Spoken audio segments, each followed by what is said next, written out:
As in 1 hour for.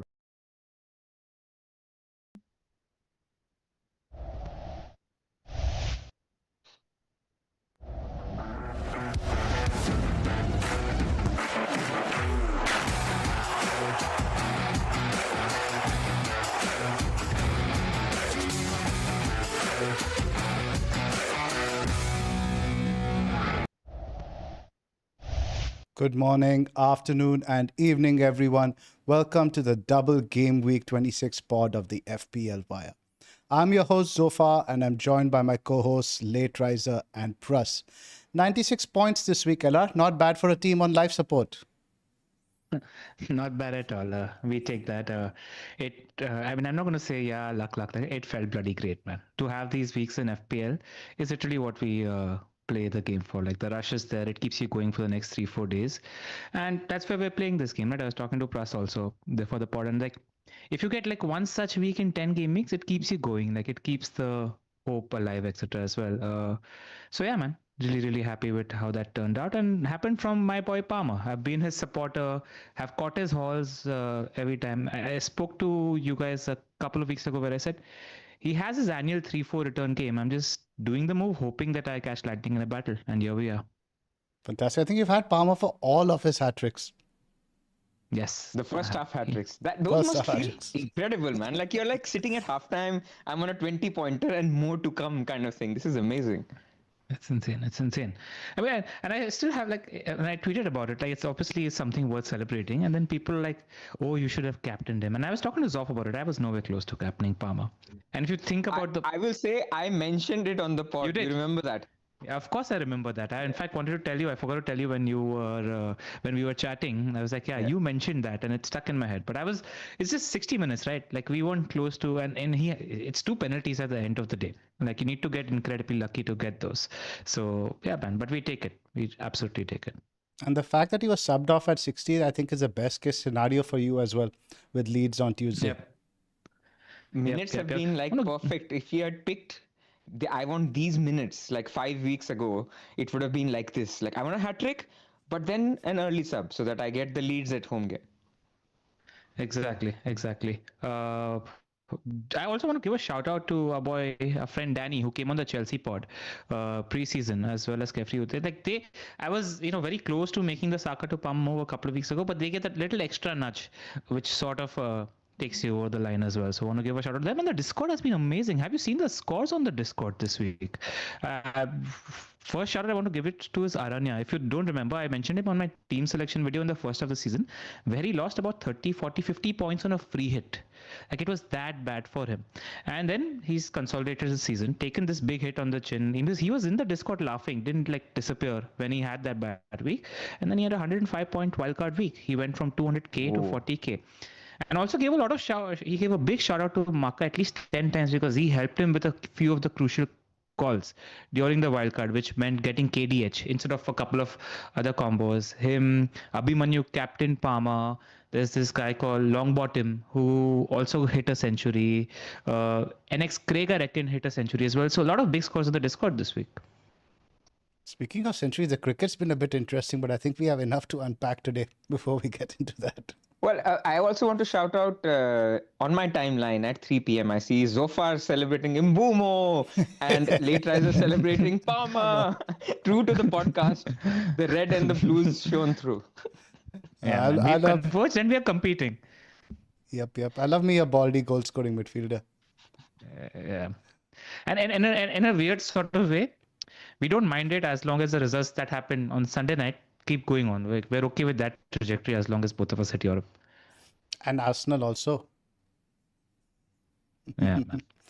Let's start talking about Arsenal very soon, because I think Ella, the most interesting thing is you also have the third Arsenal spot free. Because just before we came on, Pras was mentioning that this is a bit strange going into a double when most of us are already tripled up on Arsenal, but you are in this unique spot where you aren't, and you are potentially in the market for a more spicy punt than the ones like Declan Rice. Yeah, man, there's quite a few punts, and I've been talking to the Arsenal fans on Discord. I've been visiting the Arsenal forums as well to just see, because there has been a slight shift in how they're playing and their attacking impetus. And there's a couple of names that are emerging and why that is happening. So can't wait to discuss that for people that might have a third spot open and are not wanting to consume just rice and dal. Should we get started? Let's get into it. As always, all the data that you see on this podcast is from the Fantasy Football Scout members area. Shout out to FPL Scott, actually, who did a really, really nice article on whether we should triple captain Gabriel or not. And we've taken a few very useful images from that members article that you will see on this podcast later as well. These are the kind of articles that you could access to if you become members. So if you do want to become a member, scan this QR code or click on the link in the description below. And as you guys know, NordVPN has been a long-term partner of the FPL Wire. If you're bored of the streaming libraries in your country, with NordVPN, you can access content outside your region, get access to a wider library on your favorite streaming services, and if you're traveling outside your country, you can access your home library content. Every purchase of the 2-year NordVPN plan using the link nordvpn.com/FPL Wire will receive an additional 4 bonus months on top. TV showtime, guys. What have you been watching? There's this actually on Saturday. I just wanted more of the football, right? After a good week. So I was like up at night, not getting sleep. And I put on Netflix and I was like, let's watch some football documentaries. So I saw this Captains of the World documentary. I think it was about the last World Cup that happened in 2022, where the final episode is about that amazing final between Argentina and France. A spectacular watch. If people just want to get the juices flowing before the World Cup this year, I think that's a good watch. What about you, Pras?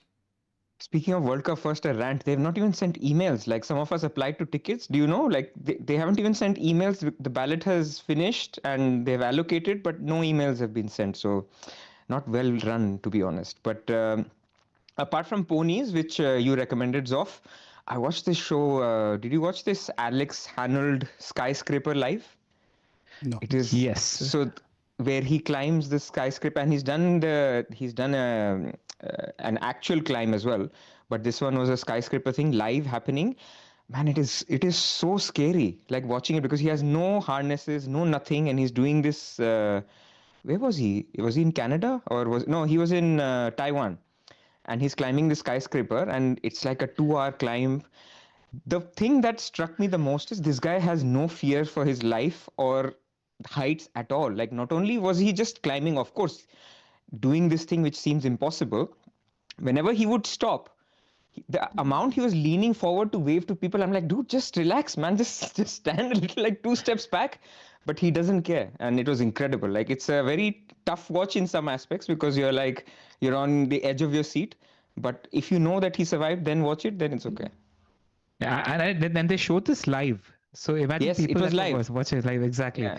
But I finished the 2-hour thing in 7 minutes because I didn't have the You had to forward, courage to watch it. So I was just seeing what was happening and what the view was looking like every 20 floors. And then there was this one point where they were at the 100th floor or something, and there was like a crowd that got access to him, and they were banging on the windows and saying hi. I'm like, bro, back off. This guy's It was life is at throughout. stake. LR, like Yeah. randomly on the 20th floor, somebody's coming and taking selfies with him. And I'm like, is this not distracting? I mean, it's his life Yeah. at stake. Like, relax.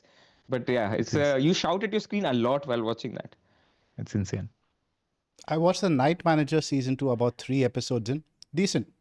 I miss Hugh Laurie a little bit, but still Tom Hiddleston does a good job. And the female lead, woof, stunning. I thought you must have been watching The Family Man this weekend. I saw enough of my family without having to see it on TV. But I did watch The Housemaid, though. Something that you might be interested in. That was fun. I've seen it in the theaters. I don't wait so long. Absolutely. Right. Moving on. Nord also has an efficient anti-malware and anti-spyware protection tool. It highlights any attack and deletes it before it makes a mess of your computer. Grab your exclusive NordVPN deal by going to nordvpn.com/FPL Wire. It's completely risk-free with Nord's 30-day money-back guarantee. Sign up using the link in the description below. So the agenda today, guys, of course, Arsenal picks discussion in depth right at the top. Triple captaincy or not and future triple captaincy opportunities. Wolves picks versus any other funding moves. future transfers we'll need if you're going to wildcard in 32, and also debate about points and punts till game week 31 versus future planning. Somebody like an Ismail Assar or a Munoz, for example, over the next 2 weeks, they have good fixture. They've shown a bit of form, but of course, do we avoid them just because they blank in game week 31? How do we find a balance there? If you've already used your wildcard, we also have you covered what sort of strategy and roadmap you can use going forward, and we will discuss our teams and plans as well. So let's get started with the Arsenal discussion. First up, guys. I've got the stats here from the members area, and you see Rice is on top for NPXGI by 2.51, but this is virtue of minutes more than anything, because you see over here, the only Arsenal players to have played the entire 540 minutes over the last 6 game weeks are Rice. Zubimendi's played 495, Gabriel, Timber, and Rhea. These are, and Saliba, I guess, yeah, and Saliba as well. These are the tier 1 assets we discussed at the last spots. In terms of minutes, naturally, these guys are the most secure, but I think there are more potential fun punts opening up now. We've seen Gyökeres score a brace off the bench, developing a bit of a relationship with Havertz. Shout out to Achu from our Discord. He shouted that out last week as well. So looking for a punt, where do we go? We don't have anything concrete on Trossard yet. There's some news he picked up an injury, but Arteta's presser isn't till Wednesday, which is after the FPL deadline. So we won't really know much over there. First up, let's talk defensively. I think, let's say if you have the third Arsenal spot free defensively, let's assume we have Gabriel. Where do you think you go now, Pras? I still think triple defense is absolutely fine. Like, we'll look at the clean sheet odds, and I think it's people have a general trauma, or they don't want to, they're unable to watch the game if they have triple defense and a captain, so quadruple defense, or if you have triple captain, then whatever it's called, the penalty defense. And I don't think it's an issue. Like, you're backing the best defense in the league. They should get 1 clean sheet, and it's not a problem. That's what I would go if budget was an issue and you love your midfielders, which is suddenly becoming an issue because there's lots of great midfielders. Rice suddenly feels like you don't want to hold this guy for 5 weeks. Yeah, and just to help with that psychologically, right? You need to just tell yourself that pretty much the entire spectrum of the engaged crowd has 3 Arsenal defenders, because they will probably have 2 Arsenal defenders plus captain if they're captaining Gabriel. So everybody has 3 Arsenal defenders. So it just takes the pressure off viewing the Arsenal game. And maybe if you have a triple defense or your triple captaining, you have 1 or 2 extra Arsenal defenders based on that. So it just takes the pressure off in terms of the viewing experience, I'd say. Timber's got the minutes, but I think in terms of the attacking data, I look at that over here. Ella, don't you think there's been a drop over the last few? There has been a drop. And also just one thing I've realized, right? Like, I was like, when it comes to players like this, right? Like getting Bruno points, getting Palmer points, etc. Like, what's the one common denominator with them? They're just lethal. Like, while Timber gets 6 big chances and the highest number of big chances alongside Gabriel as a defender, the fact that he's missed all 6 of them just tells you that he's not a great finisher. Like, you need to sort of accept that and then just not pay attention to underlying data where he's getting all these big chances. He just doesn't have it in him to be a great finisher. That said, minutes look good and he's still very, very attacking. And his minutes look a lot more secure compared to Calafiori at the moment. In terms of how it's played out, because the rest game looks like the FA Cup game between the 2 Premier League ties, and that looks good for Timber's minutes. I found it amusing that both Rhea and Saliba, the guys we call the limited upside picks, both outscored Gabriel and Timber this week. Yeah. Actually, I was talking to a friend, Office, and he had an interesting perspective there in terms of just generally what's happening at Arsenal. I was asking about Kai, Gyökeres, Timber. I was just generally chatting, and his opinion is in congruence with a lot of Arsenal fans that I've been speaking to. Also, what's happened with Saliba is he's obviously the most secure defender outside of Gabriel in terms of minutes. But what's happened there is he's taking a lot more impetus and initiative defensively, which is why his 6-pointers have turned into 7-8 pointers now. So if you're looking for a secure minutes guy, he's not all just a 6 points guy right now. He's got TEFCON potential. It was his first TEFCON game in all season, I think. And he's got points for potential because he's passing and pressing a lot more as well. So there is something like that. And I was very, very interested in Calafiori as a punt. And I was very happy that he started and he got subbed off in the 65th minute. But if you go on to Arsenal Twitter or the forums, he had a terrible game. And Rice had to cover a lot for him. And Gabriel generally has to cover a lot for him, which is what the verdict was. So I'm a little worried about his starting status. And Hincapie's done well. when he started. And they might want a little more defensive security against a team like Brentford that have done so well. So I wouldn't be surprised if I'm like sketch about which one of Calafiori or Hincapi might start the Brentford game. What do you guys think? I wouldn't go there personally. Because I think whichever Arsenal defender you buy now, anyway, you want to keep them for a little bit, right? It's not like a midfielder. If you're buying a midfielder like Rice, okay, it's fine. You move them on after a couple of weeks. Even if you punt on somebody like a Trossard or a Madueke or even a Havertz or Gyökeres, I feel the attacking spots are always a bit more mobile. You're willing to make transfers because there are other picks over there. Once you get an Arsenal guy, you want to keep him at least till game week 30. Game week 31 is when you look to sell him. So you want very secure minutes over there.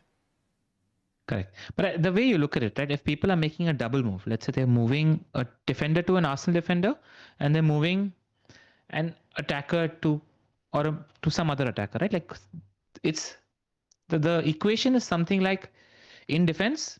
If you're buying right now, and if you've got enough players for 31, are you going for Munoz or are you going for an Arsenal defender? Versus, are you going for other midfielder? Or you're going for Rice, or you're going for other forward, or you're going for like Kai or Gyökeres, right? So there is a trade-off when you're even picking that extra defender versus Munoz, because Munoz is an enticing pick at the moment that a lot of the community is looking at in terms of haul potential. You've got 5 good games, but that depends on your team structure for game week 31 as well. But I would still pick the Arsenal guy, like for this week. Then move him next week if you don't want to. Like the potential for double is just so good, man. Like but you're picking an Arsenal extra player. It's just whether you're going for attacker versus Saliba. Yeah, fair enough. If it's a double move, I get it. Okay, but yeah. And my only argument or thought process here is, if the Crystal Palace fixtures were reversed, I would be okay. But the money game is next for Crystal Palace, which is Burnley at home. That's the money game. Burnley is the money game so far in the season at the moment. So like that's where Munoz could get his 15 pointer. So that's something people have to think if they're going in that direction. I mean, one thing I'll add on Timber is, as a non-owner, right? I watch him with that eye as well, because with Arsenal, if you just own defense, you're not really watching Arsenal. Like you're just seeing which player is your threat and which player is your whatever. So I think that his role fundamentally changes whether it's Calafiori or Hincapié who's on the left-hand side, or if it's Luis Kelly. Like if it is Luis Kelly or Hincapié, I think Timber goes. In fact, he overlaps Saka almost, and he's in the box. He's almost like a second striker a lot of the time. That's when people watch him and go, man, Timber is amazing. A lot of his big chances have come in that particular role. When it's Calafiori, I've seen that it's not the case. He still can interchange a little bit, but it has been more of the case that Calafiori is helping on the left-hand side and Timber becomes the more, not inverted, but almost like a third centre-back. Yeah. So this is why your view on who starts will also impact whether you think Timber is great for attack or not. Otherwise, he's great for defense anyway, and I think he will start both the games. So I think that's one little thing, that if you're looking to buy Timber versus Rice and you're trying to debate that, go to the forums and actually see who do the fans think between Calafiori and Hincapié, because that will impact him. Go on. The information there is that Calafiori's performance in the last game was poor. He's just coming back from an injury, so it could just be a shaky performance just coming back from injury as well, because first half of the season Calafiori was amazing in terms of he massively underperformed his underlying data, but we might just not have that version of Calafiori just yet. That's the whole thing. Right. Yeah. In the attack, I don't know, man. But like you are searching for the attacker. So I saw people before the game going for I mean, you could theoretically, because you have a slot open, right? And you have Van Nilsson. So you could say, look, I can go like for like or something like that. But between Havertz, between Gyökeres, I feel Odegaard's fitness is important. Like, because Havertz is playing with Gyökeres, right? And in that setup, Odegaard doesn't start. Yeah. So what's also happened is Odegaard's fitness hasn't been the best in the last month or so, and generally his performances have been trending downwards. And what Arsenal fans have said is that he could even be sold next season. It's like that much of a trend downwards in terms of his performance. In Brentford specifically, that's the next game. Let's talk about that. It's a tough game. And what's happened, by the way, Havertz has 4 returns in 4 games since he's come back, and they weren't expecting him to be this good so early. Like, he's been one of the top 3-4 performers ever since he's come back in terms of spatial awareness, how quickly he's releasing the ball. He's finding chances as well. He's involved in either assisting or scoring. So that's really worked. And like one one statement of the Arsenal forums actually just made so much sense to me, and it was like nobody gets Gyökeres like Kai does. And that just speaks about the relationship that they've sort of developed, where he's the one who's actually finding Gyökeres' runs when he's running the challenge, that they've had a good interrelationship. And what I've learned from Arteta in the past is when he finds something like this that sort of works in a relationship, he doesn't break it too much. He'll hone it. And I think the fact that Jesus started the previous game and Gyökeres came on and scored a brace, I think we're looking at a Kai Gyökeres. It's going to work out in such a way where Jesus might get the FA Cup game and Kai and Gyökeres might get the two league games around it. So I think both of them are decent punts at their price. And they've gone above the midfielders as the two attacking punts from Arsenal, in my opinion. To agree with that, but I think the discussion has become a little bit scattered. Guys. Let's just dial it back and come back to the defenders. Let's prioritize those things, and then we can have a discussion on the defenders versus attackers pick. Let's look at, let's say if you have the third Arsenal spot free, who are the defenders you would prioritize? And I think for me, it would still be Timber. If you can afford it, it doesn't require an extra funding move. Then Saliba. And then Raya, of course, depends on how many players you're carrying into 31. Now, if you're buying a Raya, then it becomes easier to carry a Munoz, for example, then versus you buy a defender. So you have to weigh that aspect up as well. Anything, do you guys would agree, disagree with that? Agree. I just, for people that have two defenders and I want a third defender, might not have the funds for Raya, I'd say Gabriel number 1, Timber number 2 still. I really wanted to go for Calafiori. I might still go for Calafiori because he's got the ceiling. But Saliba just looks the better pick. Security for minutes, has a propensity for bonus, and newfound propensity for bonus and DEFCON because of the slightly more initiative he's taking. So these are the three, because I'm not confident about Calafiori's minutes, especially against Brentford. And Jeddah, looking at from a macro perspective, what impact do you think City's win would have on Arsenal's impetus? Now, keep in mind, these are two away games. It's not at the Emirates now. There's obviously the pressure has increased a little bit on Arsenal, but also I would say now they have to concentrate a little bit more. On these away games, what are they going to look to do? They're not going to go to win 3-1, 4-1. That's not this Arsenal team. It's more they're going to set up, I think, to go for the 1-0 or the 2-0. They want the result now. It's a chance to open a bit of a 3-point gap with City on their game in hand. So it's a big opportunity in that sense. So that has sort of also leaned me towards the defensive prospects being a bit on the up rather than down. Would you guys agree? It's just that one thing, the Brentford clean sheet is the worry. Because they're the third highest scorers at home in the league after City and Arsenal, if I'm not mistaken. So they've done really well at home. And if you're watching them, they're in a good run of form. Dango is in a hot run of form at the moment. It won't be an easy clean sheet for Arsenal. The Wolves one might be easier. That's where an opportunity for somebody looking at attackers is. Because that said, Pras said on the last part, it's Arsenal. You back them for a clean sheet against anybody in the league. But that's a slightly tougher proposition from an attacking point of view. And we saw against Newcastle that Brentford defense is also there for the taking. They're not the tightest defense at the moment. So while they will look to focus on defense first, I don't think it's a nailed on clean sheet. I think Wolves is a much clearer chance of a clean sheet. Also, to be honest, Arsenal will play the way they've played, man. They're top of the league. Something has worked. It's not that they are looking at City and going, oh, had they lost to Liverpool, we would have been more flamboyant. Now we'll be more defense. They'll just play the way they do, I think. Yeah. But did you see the highlights or the game against Sunderland? It wasn't the cleanest clean sheet. There were bits of nervousness, etc. Sunderland could have easily scored and the clean sheet wouldn't have stood as well. Whereas they're showing slightly more fluidity in attack. It's not they scored 3 open play goals. That counts for something as well.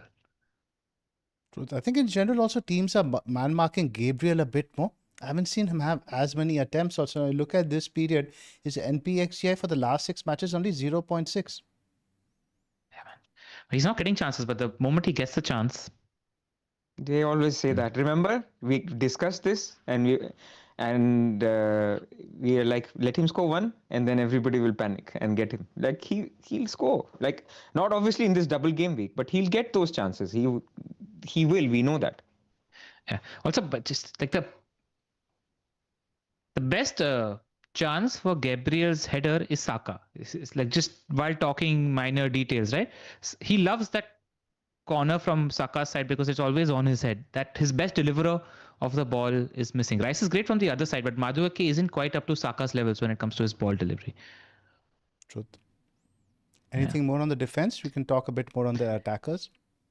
Just one thing, I was asking a couple of fans whether Saliba's a part of the attacking threat when they're on corners, etc. And what's his threat looking like? Like he's always a part of the threat, but he just never seems to get the ball on his head. But that said, he's due a goal because he hasn't gotten one all season, and he does like 2 goals a season. So there is a chance to get lucky in that aspect as well. Move on to attack, and let's discuss the midfield. I think Madueke's stock has gone down a little bit. We've seen subs, I think, at the 59th minute and 60th minute already.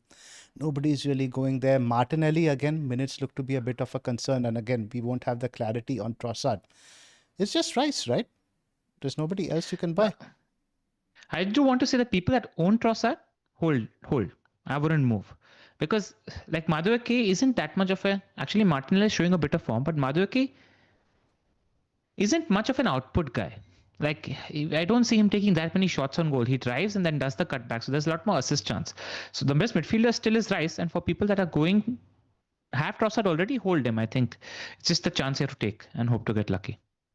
Because he's an output guy. Right. Pras, anything on the midfielders? Like LR mentioned, I think the forwards are more enticing. I mean, people were on Madueke a little bit, but I would also add one more thing. It's not just about his minutes. We don't know when Saka's return is. Like people still keep saying it's close. It could be Wolves when he gets back, right? So you then get 60 minutes from Madueke and another 20-30 minutes from Madueke. That's like a disaster when you're especially taking on a more boring pick in Rice who's going to get 180 minutes. So you just don't want to do it unless we definitely know, and we won't now when Saka is coming back, because we won't even get this pressure from Arteta before the deadline. Not that he gives away much anyway, but what I'm trying to say is there's now even more doubt with Madueke's minutes for that Wolves game, which is the big game you want. Yeah. Also, just on Rice also, like I thought he's playing deep, but he got this 2 or 3 great chances from outside the box where he took a shot. One of them just scuffed past the post as well. And that's Rice. Like his job is to be available for the cutback and try to score from the center of the box, like Enzo has, like Bruno Guimaraes has this season. And that's there. Also, most of his DEFCON has come away. And both of these games are away. And most of his hauls have come away as well. So the fact that both the 2 games are away, I think that suits Rice's potential as a pick. Agree. Forwards now, let's talk. And there are 2 options we are looking at, primarily Gyökeres and Havertz. Havertz' price is a bit more accessible, LR, for somebody like you already owns Evanilson. It's an easier transfer because if you have somebody like Ekitike, I would still be a bit reluctant, I think, to move him on to Gyökeres. Yeah. I wouldn't sell Ekitike. Like if I had him, he looks like a perfectly great pick right until 31. You hold him and ride him. It's a great differential to have. Not a differential, man. That miss. I mean, I was like, come on. Like these things need to start going in if your season needs to get better. Like that Salah assist. But anyway, as a Man United fan, ultimately it was a good result. But we don't need to talk about it. But that Ekitike miss was very bad. What a player he is, right? Like out of all the strikers that were bought this year, he's by far the most complete player. Like even João Pedro's moved to Chelsea. Like Ekitike is a level above all of them in my opinion. Just a great player to watch. You know, he's too complete. Once he sorts a little bit of his finishing out, like I think he's got everything. That's a bit rude to the man who won you 2 penalties, Ella. Still, like I think Ekitike's ceiling is phenomenal as a player. Yeah, we'll talk about Chelsea a little bit later. Pedro's actually playing a very different role than he played under Maresca. He's actually making runs behind the defense now. Anyway, we digress. Let's talk about these 2 guys. If you're punting, I still like Gyökeres. I think in terms of a ceiling, feels a bit safer. I think because like you mentioned, Jesus probably gets minutes in the FA Cup. See, I think the route to Gyökeres is for a team structure that doesn't have Ekitike at the moment. So if you don't have Ekitike and want to get him, because he's a great purchase in 2 weeks, because Liverpool's fixtures are dovetailing very nicely later. So if you have such a structure, he's a great setup guy to eventually move to Ekitike. So if you have a team structure and moving around your team in such a way where you get Gyökeres for this week, punt, and then move into Ekitike, that works as a nice flow. So it's for those people that have that 8.5 million to spend. They can think of this sort of structure. Otherwise, Sky is also like if I was to pick, if both were the same price, I'd go Gyökeres, just more of an output guy. And also the penalties when he'll be on the pitch. So it's picking between the 2, carte blanche, Gyökeres, but I'm not against the Kai punt. You concur, Pras? Yep, 100%. But I would go neither. Like in a double game week where there's 4-5 other good options, I wouldn't do that. But like if somebody is like at 1.5 million or something like that, it's such a good opportunity. You can, like I'm giving my view. Like what I'm trying to say is that it's not a team that you faff around with. In a double game week, Arsenal could win both games 2-0. And then you've gone for the guy who started one and blanked. The other guys are getting triple clean sheets. So I'm just saying some punts work because... No, I'll argue here because if somebody doesn't have Rice and they have two defenders in place and have a spot for an attacker, do they go Rice or Gyökeres? I say go Gyökeres, man. I think you can take Rice on. Like I definitely think you can take Rice on. Take the striker. Rice is good in a double, man. He's the kind of player you want in a double game week. He'll start both the games. He's good for DEFCON. He'll get 2 clean sheet points if they clean. And he does take corners and direct free kicks. Like you see Szoboszlai is such a boring... What I'm trying to say is boring is okay in a double game week when there's good picks. Because in theory, Gyökeres is fine. But Gyökeres will score 1 goal in the next 2 games. Like I'm trying to think, will he start both games? We're not sure. He scores 1 goal in the game he starts. That matches Rice's 2 games when each week he keeps 2 clean sheets. 6 points. I don't know, man. I think you can take him on, especially because I believe the strikers in form are a thing. And having scored 3 goals in his last 2 games. It's a chasing move, I think. That's a big difference. Because with Rice, it's a 60-70 EO thing. If you're not trailing behind, you're not gaining not much. Even EO. Forget EO, Zoph. I don't even think... We're just talking general double game week picks. Yeah, look at FPL Fran right now, right? He's sitting at 9K. Got Palmer for Saka. At that price, at that rank. So I don't even agree with the whole chasing or defensive or EO move. I think you can take Rice on. He's not a short output monster where there is a defensive pick or a striker pick. If your team structure so allows it, I think you can take him on. Sure. I mean, there's other aspects to it, right? I mean, if structure, if you don't have a midfielder you can sell, of course, in those cases, you can consider that. Yeah. But in a vacuum, if you're making a free hit team, okay, maybe you go triple defense. But let's say you're not allowed to go triple defense, I would still have Rice as my other guy because why there are other players you can get in your attack if you're theoretically talking about a free hit where there's better strikers to go for. João Pedro, Ekitike, Strand Larsen. But Pras, the greatest crunch we are facing for positions right now is in midfield. If I was free hitting, I would have Saar in midfield over Rice and go Gyökeres over Strand Larsen, for example. Are you understanding what I'm saying in terms of an argument there? Because there's a lot of people we want in midfield. I know. I mean, I think we'll agree to disagree. I think Rice is being a little bit down. He's not like a Szoboszlai, man. Rice has upside as well. He's got 17 pointers in away games. He's the second highest scoring midfielder this season. So I get it. I just think you can take him on. That's all. The replaceability factor in midfield is a big one. Because you can get your Bumo, Sarr, Rogers instead of Rice, where on forwards you're struggling a little bit. And that's on a wildcard, yes, because you don't need to hold them for a long time. All I'm trying to argue is you can take Rice on with another defender. In fact, I would say that you could go for triple defense instead. With Gyökeres, I'm saying I don't see that upside that you're taking him on for. But I also think it's the structure move, because I just thought of it in the pod, is lovely because I think everybody will look to get either Ekitike or Thiago in a week or 2. So you're setting yourself up for that striker transfer also, because everybody's going to look for not a 4.5 million striker. They're going to look for either a 7.2 or an 8.4 or 5, whatever Ekitike's price is, striker in 2 weeks. So it sets you up for that also.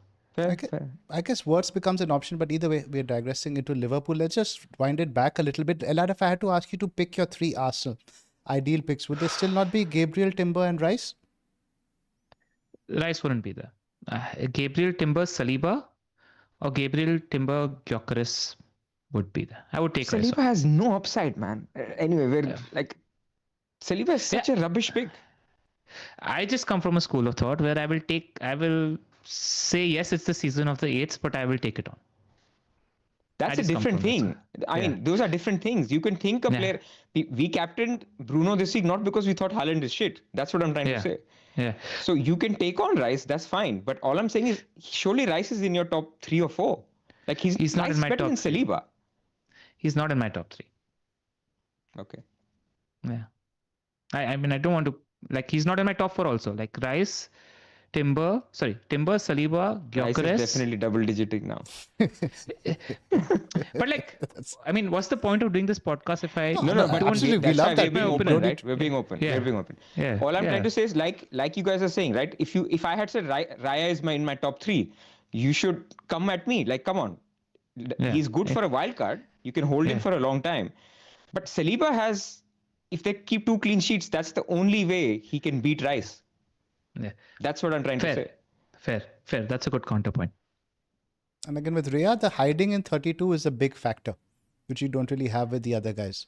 So I think for me, it would again be those three guys. And in fact, Raya for that particular reason, then Saliba, then you would go into, I think Gyökeres I would be agree, sixth for actually. me. If you're going defense, Raya is better than Saliba because of the hiding factor in 31 as well. I agree. That's a big point. Anything else on this, guys? Then we can discuss captaincy. Our triple captaincy. Triple captaincy is a big one.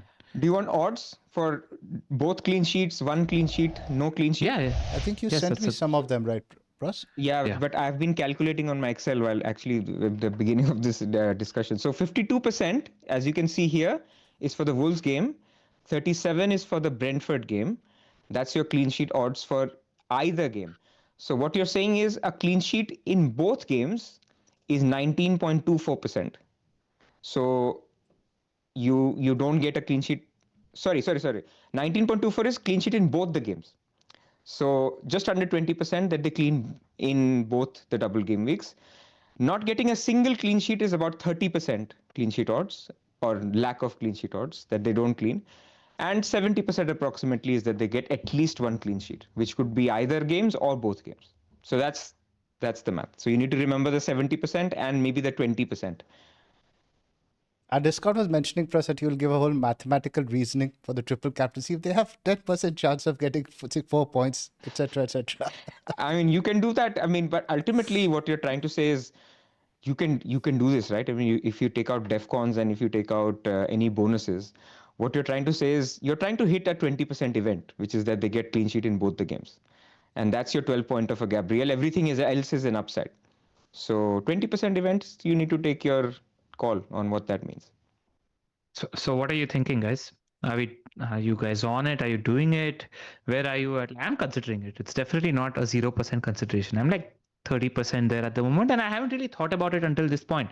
But like, what slide convinced me? Zoph, if you have the combined points, this one. This is the most interesting thing in terms of this. What this game, this score shows is what least score Gabriel has gotten to the highest score he's gotten when he's played over consecutive weeks, and his bottom score is 8. That's essentially been his floor throughout the season, where he's gotten 11. But there is so many double digits and there's so many 20s in there that just tempts you. Like you need to get mildly lucky, and then you could get like a 10 pointer. Almost feels secure when you're thinking of Gabriel. And then when we're looking at the Haalands of the world and the Palmers of the world and the Salahs of the world, what's the ceiling we're looking at? 30 points? Popular double game week captains of past have had 30 points. He's good. I talk about base 30 points or multiply. Base 30. Base 30. Base 30 right? is a lot. Base 30 is the only one that's come close is Wayne Rooney. I think when he had the one with Hull. You mean like 15-20 pointer? Yeah, like Aguero, and Aguero's gotten like 20-25 points. He's hitting them regularly. So what do we think is an acceptable? Attractive. What do we think is an acceptable triple captaincy score where you don't feel like you spunked your chip? I think anything in the double digits, 10 to 12, I would say that's fine. 10, yeah. So effectively, he's one clean sheet for that, doesn't he? You assume he gets some DEFCON. Yeah. If he gets one clean sheet and one game he gets DEFCON, that's enough. And the minutes are secure. You're never going to worry about any rotation or early subs for a defender. There are lots of pros and cons we should weigh up. But again, the Brentford game is the one we are concerned about. They didn't have Schade, but Dango looked very good. Keane Lewis Potter looked very good. But Newcastle also have been a bit ropey. They'll set up differently, like how they set up against Arsenal in that sense. And before we discuss this, I think I also want to discuss potential opportunities in the future, which we can weigh up against that. Should we do that now or should we do it after we do the discussion for this? No, I think it plays into your decision. Let's do it. It does. Exactly. So, Pras, which ticker should we use to discuss this? I've got the long one from Lego Mane here, and I've also got something from Talkmam here, where he discusses. I think the Lego Mane one. That one is a little easier to explain it in. Yeah, this one. So, your other opportunities, definitely 100% game week 33 is going to be a double. As you can see here, the column next to game week 33 is completely gray. There's nothing there. It's a free midweek, right? However, most of us or a lot of us are planning to bench boost in this week. because this is also going to be the biggest double. So triple captaincy, the best week is just when one team doubles, right? Because you can't bench boost, or it's not really a perfect bench boost week. A perfect bench boost week is when lots of teams double, so actually your bench is full of double game weekers. Even a double game week for Anderson from Forest gets you an 8-pointer. So that's the idea why 33 is a popular bench boost week. So then first you could just say, you know what, I don't care about bench boost. I'm going to play it any other week. You guys can, bench boost in 33. Therefore, you will have one more double game week, 100%. Now, second question is, when else can you have a double game week, and who could double game week? The answer is Man City. Man City will definitely have another double game week, provided they reach the semi-final of the FA Cup and they don't exit Europe early. So how early are we talking about, Pras? Before 31. So the next round. So after this round, who Man City play, if they make it through, then it's okay. So just a round of 16, they need to get past. Correct. Fairly easy. Because the idea is if they're out early, then it could happen in one of the other weeks. Like this game week 29, you can see that there is a European midweek fixture. They could just play it then. No, actually, although Crystal Palace have a game then. But you see what I mean? Like, it could go into any other week. So Man City need to progress well in Europe, and they need to reach the semi-final of the FA Cup. Then they will guaranteed have one more double somewhere. So, because the one between 29 and 30, that European, that's in fact the round of 16. Because right now, the one you see between game week 27, that's a round of 32. So they have to play that game week 29, 30. They need to make it through that. Yes, you're right. Right. So the one before game week 31 is what you're talking about. That's where the fixture could go. 32. Rather. Correct. So that's it. Like if Man City go out, so what risk you're taking is that Man City go out of the FA Cup and then they have no future other doubles. Their only other double that happens is this Crystal Palace match that has been postponed from 31. It goes into 33, which also is your bench boost week. And now you don't have any other week to use your triple cap. So your fallback is that it's a single game week triple captaincy. Which, is it the end of the world? Bruno Fernandes triple captain? I mean, that would be the ultimate for this season. So that's your fallback. And by the way, in good weeks, when Haaland has had a great single game week fixture, his expected points have been between 8 and 9. Right now, Gabriel's expected points are around 10. So in a great game week for Haaland, he hits what Gabriel is expected to hit in a double game week because he's a defender, right? You cannot plan for Gabriel to score a header. You can get lucky, but when you think about expected points, like you said, 0.06 XG, you cannot say, okay, there's a decent chance Gabriel gets a header. You just cannot plan for it. So that's how you should think about it. There is some insurance. Let's see, what do Man City have coming? They play Burnley in game week 34. They have Brentford. Actually, Man City have used up all their easy home games. They don't have an easy Haaland triple captaincy single game week home game. Man United have, who do Man United have as an easy game? But see, this is the one. So the other one where this is 33. Yeah, I just want to talk, like, if they do get it in 36, then the double looks pretty enticing, which is Brentford and Palace at home. It could be a possibility. Will they be going for the league, or will they be going for the Champions League? Motivation is absolutely an issue. But plus, what I am confused about now, can any other teams besides Man City and Palace double in 36? Liverpool can double, Villa can double. What needs to happen? Go back to the Lego Mane chart. In game week 37. Sorry, here we are. In game week 37, that midweek is the Europa League final. And game week 37 is also the FA Cup final. You can see at the bottom. So if Aston Villa, who are the favourites for the Europa League, make the final, and Aston Villa or whoever Aston Villa are likely to face, which is Liverpool, if Aston Villa or Liverpool make the final of the FA Cup, then there will be a blank in game week 37. So I'll repeat, Aston Villa need to make the final of the Europa League, and Liverpool or Aston Villa need to make the final of the FA Cup. Then there will be a blank in game week 37. And that game will go to game week 36 most likely. So you'll have a double game week for Aston Villa and Liverpool in that scenario. So that is another possibility. Got it. The very small chance that the FA Cup fixtures go to 36, you don't see that materializing. The fixtures are postponed from the semi-finals. So, yeah. Interesting. So basically, to summarize that, the four teams that could double in 36 are City, Palace, Liverpool, and Villa. And Liverpool and Villa seems to be contingent on a lot of things. And there's a third thing, randomness of TV fixtures, right? We are assuming right now everything that will blank in 34 will go to 33, like it did last year. But Sky Sports and TNT and all these companies, they may decide actually, no, 33 is not good. It could go into 36 instead. We don't know that. That is something that we need to know who the doubles are for it to then know what is the scheduling, travel. So there is that random element to it as well, that just one rogue fixture goes into 36.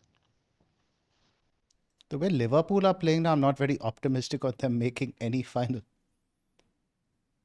Let's talk realistic possibility. You know, the weird thing is, just in a week, just this weekend, we're going to learn so much because it's the FA Cup weekend. But you have to choose your triple captaincy before that. So tough, man. I mean, the more I think about it, I think I'll just take what's available to me now, man. Where the motivation is high, minutes are secure. By 36, I mean, the title will most likely be wrapped up. The City might be gunning for European places, but they also might be in the Champions League spots. They might decide, okay, top 5 is already sealed. I want to prioritize fitness and minutes for the Champions League. It just seems like so much uncertainty to keep it for them. I'm perfectly fine with using it in a single week as well. You see other opportunities. Or they could be in a title race. Or they could be in a title race also. But again, that's all could be coulda, woulda, shoulda. I think what we have in front of us now is a guy who's averaging around 7 to 8 points per game. That's similar to Haaland, a team that has very much motivation to play for, that has at least one good banker fixture. You won't get much better than Wolves. I think you go for it now. What are you guys thinking?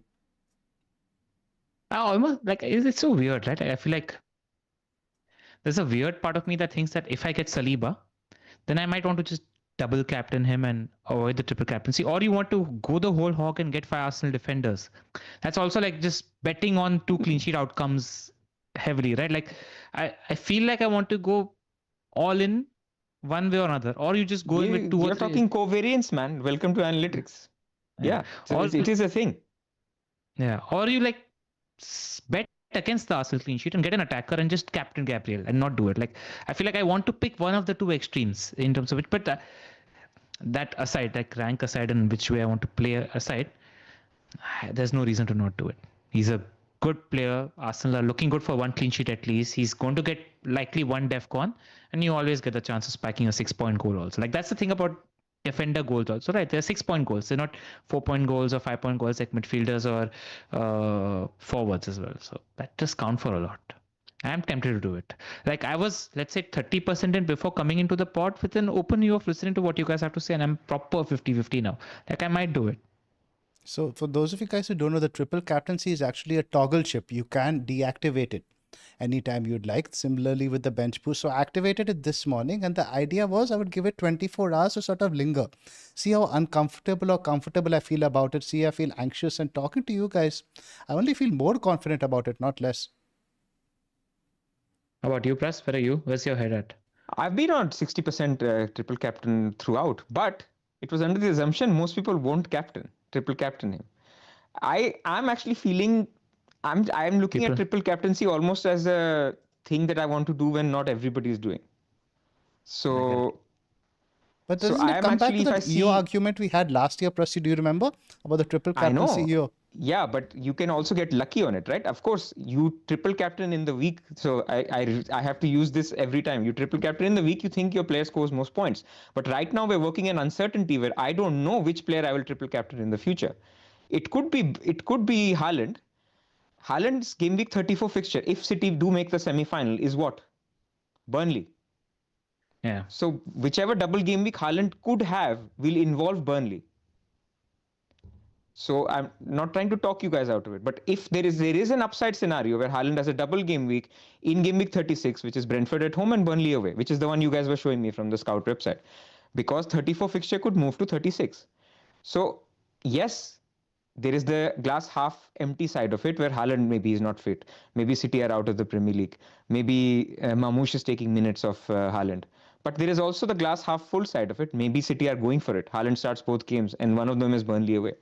So I'm just going to use this as a chip where I'll play it in a week where I'll hope to get lucky when everybody else is not playing it. That's how I'm thinking about it. We'll see. But I'm still of the view many people will not triple captain Gabriel, which is why I was thinking I will triple captain Gabriel. Well, what's happened though is that Saka's been injured. Like that's the biggest variance in this equation, because then you would see some split of triple captaincy even between Saka and Gabriel.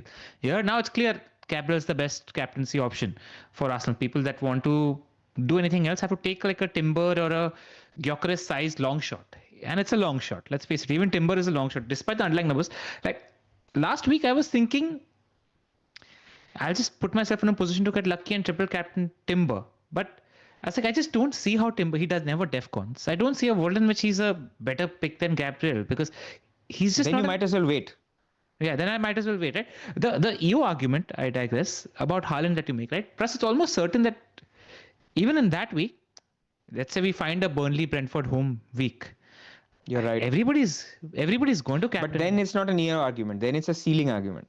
He could hat trick in both games. That's true. Like, I get you. Like that, genuinely, if your future scanning and this comes, and let's say we are at 500k, aiming to get into 100k, then the real maverick move is Semenyo's playing second striker for City throughout. You triple captain him just as a throw of the dice. Like that sort of a move. This is the thing with triple captain. So first, it is not as big of a chip as people make out, right? Let's say Gabriel gets 8 points, which is 1 clean sheet, no bonus, nothing, just another appearance point. Haaland scores 15 points. You just lost 7, man. It's like I benched 7 points for breakfast. Like it's not that big of a deal. So we do make triple captaincy a much bigger chip than it is really. Free hit swings are 40-50 points, like plus or minus. Some people lose on free hit, some people gain on free hit. Thinking about when you free hit should be given way more thinking than whether you triple captain or not. I think like if you're feeling it, go for it. I don't think it's a massive chip.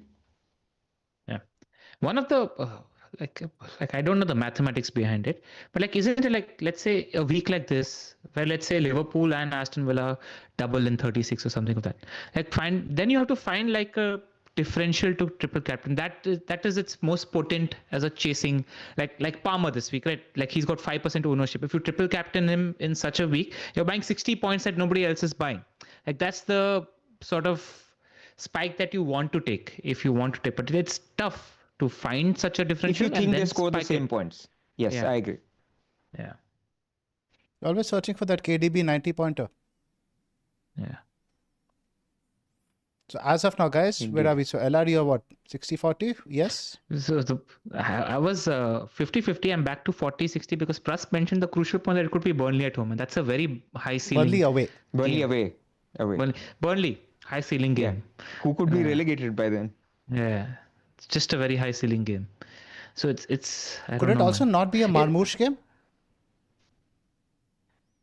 If they're going for the title, no. I don't know. Again, depends on the Champions League. Again, we have to look at both sides of the argument in that sense. Yeah. Absolutely. I agree with you. It could. Minutes could be managed. This is what was leading me to doing it now. Like Haaland maybe gets only 150 minutes in that double. Sorry, but just because remember, the other double that will happen will be weekend midweek, where minutes are a problem. This double is Thursday and the next Thursday. So there is a whole week between the two games. I mean, with the defender, you're always getting the 180 minutes anyway. In that sense, that's also something different. Imagine if, never mind. I don't want to say. Imagine if Gabriel scores. No, if he gets like injured in the FA Cup. Yeah, or not even the FA Cup, like in the league, first game, like pulling his hamstring. This could happen. We've been here before. I had a Sane captain. We've had a Mane captain. It's all been Mane. Darwin scoring in the first 45 minutes, the differential triple captaincy last year, and then not appearing for the second triple captain Darwin last year?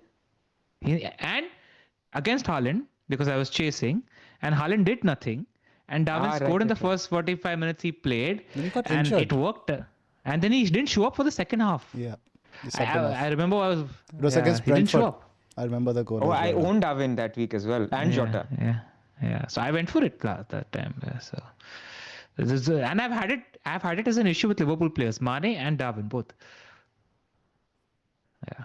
Interesting. So, but the conclusion for our listeners, I can say this, guys, is there's a very strong reason to triple captain Gabriel this week. If you want to do it, do it. But this is now a vibes move. Like we've laid down the pros and cons of everything, and there is no right answer. But there's a very good reason to do it if you want to. There's nothing that can stop you to do it. So if you're feeling it, do it. And we all have a Zoph different. says- Go ahead. I was just saying, you've run a poll and it's like 66 are doing it and 34 are not doing it. At least, I mean, in the poll. So Yeah. that's interesting. So my brother was over, right? And he said, bro, I don't have time to catch the pod. I just skipped to the sections where you guys talk about your teams. And I was just explaining to him that that's not really the right way to do it because everyone has different motivations for doing different things. Now, today, I might not triple captain Gabriel because all of these games are going to kick off at 1:30 a.m. in India. I probably won't be watching any of them. Now, is that a good thing or a bad thing? Dude, No, with 5x defense, you don't want to be watching it. That's my point. I'm like, okay, if I'm going to triple captain a defender, I don't want to be watching that. So this is probably the better case scenario for me to do it. But usually, like, anytime I do use my triple captaincy, I do want to watch it. It's one of the fun parts of playing FPL. You watch your triple captain play twice in that sense. So I might decide to do it or might not to do it based on that reason, not purely because of a points reason. Yeah, man. I won't end up watching the games either. Then you're waking up in the morning at 7 o'clock, just like shutting, and then you're actually doing like to see what Arsenal's score and the opposition score looks like. Yeah, man. Yeah. I guess we'll post our thoughts on Discord closer to the deadline, close on Twitter either. And if I manage to chat to you guys before the deadline, I'll post it in the comments on this video as well, so they can watch. I'll say this: if you two are doing it, I won't do it. Not because this is a competition or something, but that's exactly where I am. It's a 50-50 decision, and I just want to go different. So if both of you are not doing it, I'll definitely do it. And this is where I am. This spins back, Chris. If you are in a similar position to last season, would you have been more inclined to do it? So last year I would have taken it as just expected points. What would it be? And I probably would have done it. And where is the Because it's 10 analytics on plus. the side of that argument, in the sense, like, how do you quantify a triple captaincy and how do you judge this versus an uncertain future? Yeah, so that is where you cannot plan for uncertainty. I mean, if you want to create branches on Solio and get double game weeks and there's about 146 combinations, you're welcome to do that. But it's just not. It's a little bit of a leap of faith that do you believe that greater than 11 points is a good enough triple captain? Most people will say yes. So if your expected points get to about 11 points, then that is the sort of your line that you can then triple captain. I can tell you right now, Gabriel is just below 11. So it is very close. This could change tomorrow. So even the analytics are very 50-50 at the moment.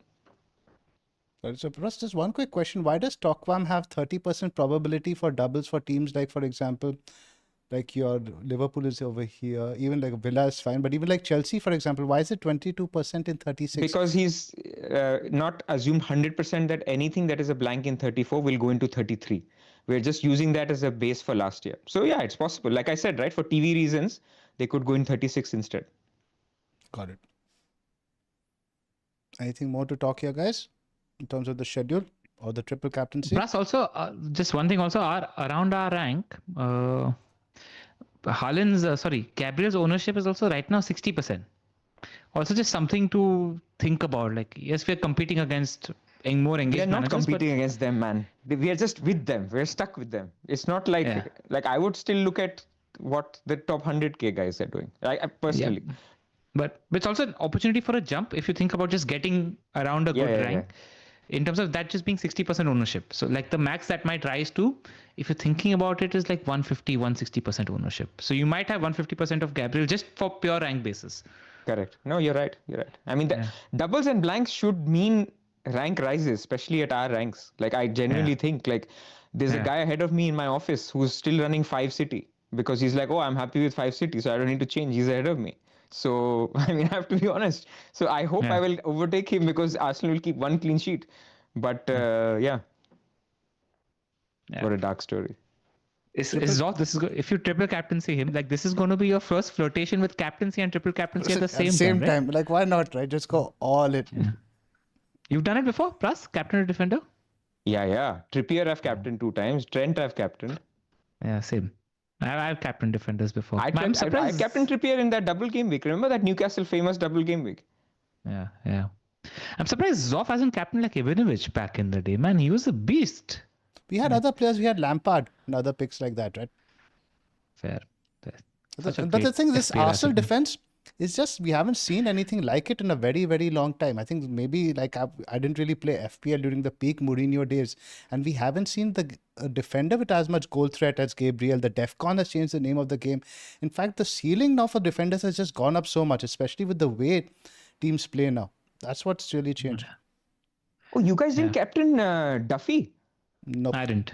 I went for a single game weeker that week. I had him, but didn't captain. Dude. I didn't captain him either. Yeah. Famous double game week for Duffy. Two promoted teams.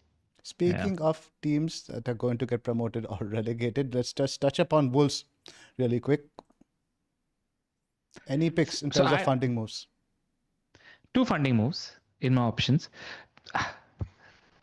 I think a lot of people that might be looking at Wolves attackers would be in my sort of structure, where they have Haaland, Ekitike and a cheap striker spot, or a Haaland and 2 cheap striker spots, or somebody like an Evan Nielsen or something, right?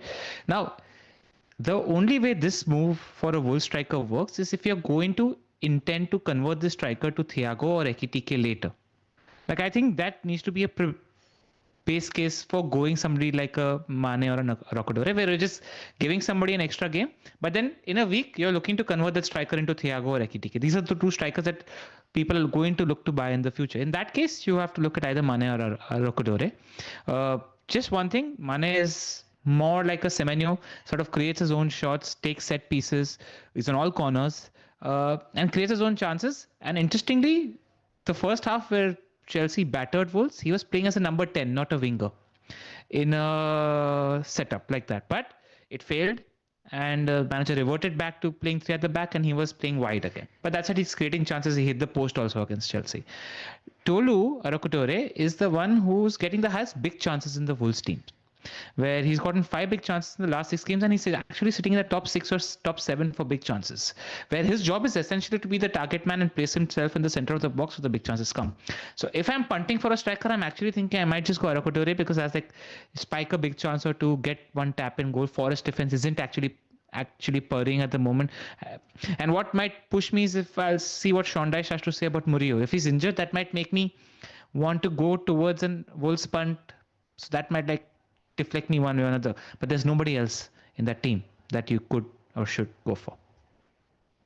I mean, I'm struggling to see the scenario when you would use that as a funding move. In the sense, like, who are you looking to upgrade necessarily? Or who are you looking to sell Downgrade. up top right now? I mean, where are you using the money? I mean, Evan Nielsen to Mane and then move somebody in midfield, or move like a cheaper defender to like a Saliba? Yeah, cheaper defender to Saliba, Calafiori, Bart to Raya. Evan Nielsen is my cash cow. Got it. Yeah. And that's a temporary move, because then Palmer's my cash cow to convert that position into Ekitike or Thiago in 2 weeks. So it's a dead spot for 1-2 weeks only. That's the thinking. Got it. I have a similar dilemma where I have a dead spot striker and I have money in the bank from the Saka to Rice downgrade. I mean, we're not getting into team selection right now, but I can go to a Wolves striker for a week and then get Thiago, or I can get Thiago straight. So there is you use up 1 extra transfer, obviously. So there are scenarios in which you can do it. I'm not going to do it, but I can see why somebody would want to chance it. That's still a double game week, right? Like with these attackers, I don't mind it. Like But Forest away, Arsenal home, like both are rubbish. Like it is one, it should have been a Burnley or something. Yeah. Agree. Anything more on Wolves, guys? Nope, that's it. I think that some people are looking at Sa. Yes, that's what I wanted to talk about, future transfers now. We bring up the schedule now for the next 7 game weeks. Now this is up till game week 31. Palace now have the next few fixtures against Burnley and Wolves, and they also have Leeds in game week 30, and they have United and Tottenham in 28 and 29. And Sarr, I thought he was very central and very threatening against Brighton, much more so than the new signing Strand Larsen, still making those runs in behind. We don't know for sure if he retains penalties, but I think there's a fairly high likelihood of him doing that. Defensively, Palace also looked quite resolute, and the fact that they're thereabouts now the teams at the bottom are also picking up points, right? The relegation race is heating up a little bit. There was a chance that Palace got dragged into it. So I think in terms of points, they still have plenty to play for, at least in the short term, before they potentially start prioritizing the Conference League. So it's an interesting balance to make, Preston. I think when Maka asked me this in the Discord this morning, I think it largely depends on the transfers you have and the number of players you're looking to carry into game week 31. If you have a team where you have a few dead spots, let's say you have a triple Arsenal, maybe you have already a few City, then it becomes a bit tricky. But again, to spin that argument around, ultimately it's 4 points. The transfer cost, or let's say buying him versus buying somebody else and selling, is only just one additional transfer. So something to evaluate over the next 5 to 6 weeks. Sar could outscore a lot of picks by that margin. Sar and Munoz, the entry point is this week because the money fixture isn't Wolves at home. The money fixture is Burnley at home. You have to go this week if you're going in on the Palace trend. So how do you guys think we should balance that? I mean, you just need to roll forward. I think make your team now and go until game week 31 on what kind of transfers you want to make to get to 31. Remove 2 transfers, extra transfers that you have for rubbish things happening, injuries or something, rotation. And then if you're ending up with 0 transfers or needing a hit, then maybe that's a luxury move you should avoid. But yeah, points are points, man. Like you can also make the argument that if you think Sar outscores any other transfer that you're looking to make by 4 points, then go for it. Like it's a very much a perception thing. I weighed it up actually. I wrote about this on the Scout in terms of picks that blank in 31 versus don't blank in 31. And it's a pretty tight one. So I just want to lay down the options that let's say you think Sar is the best pick in his price bracket in midfield, which I think he is, especially if you consider 50% pen share. What if you don't get Sar and if you want to go for somebody in that price bracket, your options that you're probably going to be looking at is if Tavernier is fit next week, which might be an option. You're looking at West Ham, Sunderland, Brentford, Burnley, United for him. Wilson is very much in play because his fixtures next week onwards are good. They've got Sunderland, Spurs, West Ham, Forest and Burnley. Good set of fixtures. Ending really nicely with Burnley at home in 31. Morgan Rogers is also a good option. Leeds, Wolves, Chelsea, United and West Ham. And there was one more. Everton, Dewsbury Hall. If you want to go slightly cheaper, he's got United, Newcastle, which is not the best. Actually, Dewsbury Hall's fixtures are not the best because he only has Burnley at home in 29. Not much outside of that in terms of good fixtures. So these are the sort of picks you're probably going to be betting against. And Sar does look like the better pick, but then depends on what kind of real estate you have available. And obviously then slightly higher, there are better picks in Florian Wirtz, Mbumo, etc., who have good fixtures next week onwards. And even somebody like Palmer, we need to talk. The next 2 fixtures are absolutely great. Now, the Burnley now is going to have a free midweek on either side. Potentially the standout captaincy option in that week. And even Leeds now we're expecting very good minutes. But then the fixture run after that is Arsenal away, Villa away, Newcastle at home, Everton away again. You could say it's Palmer. It's only the Arsenal fixture that's off-putting. He could score in any or all of them. So, but again, how hard do you balance that out? It's just... See, you need to get lucky with Palmer. I'll say that. Like he eventually had 60 minutes and 2 penalty goals, and one shot which was his only real chance outside of that in open play as well, right? Like, I don't know if you want to spend your money there. Like, I feel like once that does it feel like chasing points? I don't know. Is it psychological, or you think he's in a good moment and he's going to go on a momentum run? Because Burnley is a great fixture for sure at home, and that's a proper captaincy fixture. Do you think the opportunity is gone? I think we have to go back to the comments that the player has made. He's spoken about being able to play with a lot more freedom, but he himself is saying that I'm not fully fit. I need time to get there. So just once he says that, I'm like, not really, man. Because even on 27, again, the captaincy options are there. I'm looking at Haaland. I think he has Newcastle, who will just be playing right after the Champions League playoff. They've not been so good defensively. The alternatives are there, and there are other midfield picks that are also delivering. 10+ million is a lot now. It would have been an issue, something that potentially even I could have considered if Mbumo was out. But we've heard from Carrick, he didn't say anything about Mbumo. If there's a popular injury, then you can do it. But yeah, I mean, I struggle to say if you have him, great. Like that's the view. If you have a structure that enables him, there's a spike there or a shot to take in 27 with the captaincy for sure. Yeah. I do want to actually dovetail. If you could go to Lego Mane's day's rest, because I think that's just important to address.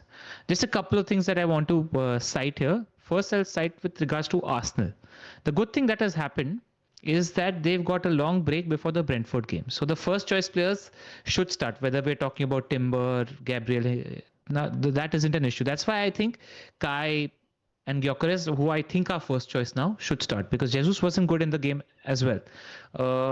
And Gabriel Jesus and the fringe players, Hincapi, etc., could get the Wigan game. There's a good chance Hincapi could play centre back against Wigan in the cup game, and that's where I think Odegaard could also play. And Eze could play if he was going to give that game.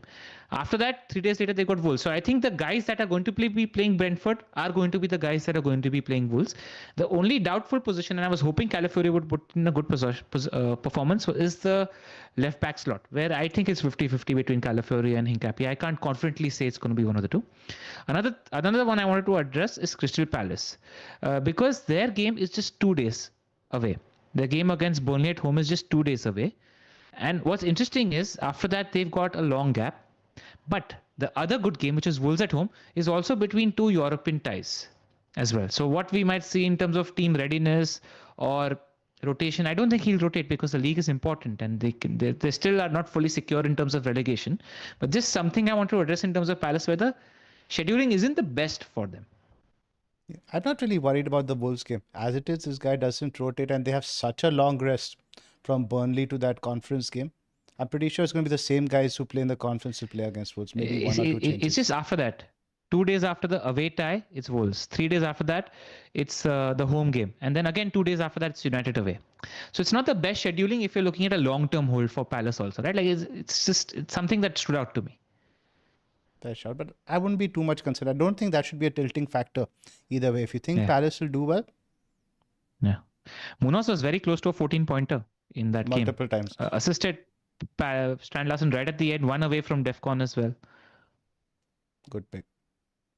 Yeah, proper differential to go for. Anything else you guys want to talk about in terms of the schedule as such, in terms of the duration? Most of the teams have a 2-day maximum. Some teams have a 3. Arsenal are the only one who have till Thursday. And what's also interesting for Arsenal, I was expecting the Wolves game to go on the Thursday so as to not conflict with any of the European matches, but they've kept that for a Wednesday. So even the spacing to Spurs now is quite generous. It becomes Wednesday, Sunday. Yeah. So you don't have to worry about that either. Liverpool schedule, I think, but the thing is, most of the teams has a short turnaround, but most of these guys are going to rotate in the FA Cup anyway. That's why we're not really as much concerned about that this time. Yep. Anything more to touch upon here? No. Any midfielders? Just go back to the ticker and just discuss which midfielders you guys would look to prioritize bringing in apart from the Arsenal picks this week. Sarr is up there. Just Sarr for me. This week. Yeah. The next From week next onwards. week more open up. Exactly. I'd agree. I think we'd like to save that transfer. I think if I was potentially, if you're not buying the Palace guy, I would look to save the transfer because we spoke about the swings in 28. In Liverpool, for example, 28, I'm potentially looking to buy Wilson. I'm looking to buy Wirtz. I'm potentially looking to ship Enzo. A lot of assets move from good fixtures to poor fixtures in 28. It's even 27. Like Bournemouth have West Ham, Liverpool have Forest away. You don't mind going there if you want to. Rodgers has Leeds at home. And there was one more. I forget. Yes, Brentford.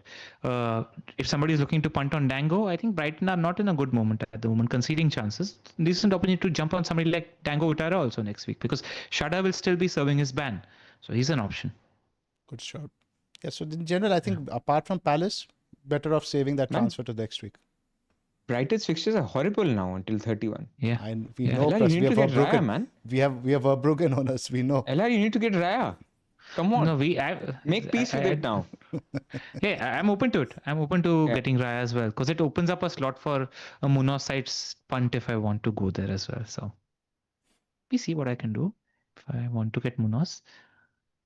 I've been looking at goalkeeper options, but nobody really stood out to me as a Bart replacement. He's getting 3-pointers every week, so I'm just like, whatever. Yeah, it's fine. But as in for somebody who's buying, like get your triple defense through him rather than Saliba, is my view. Like Saliba, if it was Timber versus Raya, I can still have a debate over a double game week.